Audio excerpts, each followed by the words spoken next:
Ceritane bocah kanthi irah-irahan Museum Soeharto dening Valerie Kiandra Set kelas 5B SD Negeri Nggodean Loro Sidoagung Nggodean Sleman. Museum Soeharto. Saben dina minggu esuk aku karo ibuku pit-pitan mubeng-mubeng. Kaya saben dinane aku kuwi mangkat watara jam 6:30. Aku nggawa bekal mimik lan makman camilan kang digawa nganggo tas ransel warnane ireng.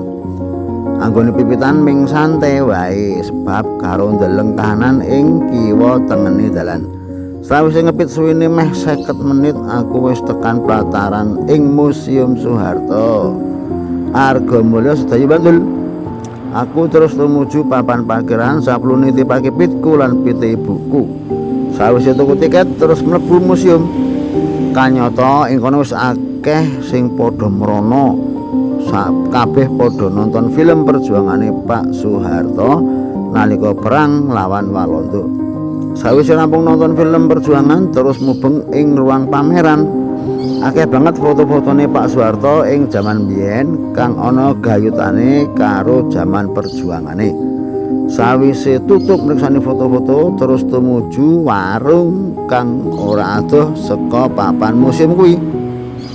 Rampung saka jajan terus ngepit tumuju neng stasiun Rewulu Argomulyo saperlu nonton sepur kang lagi liwat ing kono. Ing stasiun kuwi kanyata wis akeh sing padha mrono. Akeh bocah-bocah cilik sing padha nonton sepur-sepur sing liwat ing kono. Sacedhake stasiun kono ana sawah kang jembar. Ing sawah kuwi ana kebo cacahe 5 lagi padha golek suket lan damen ning sawah.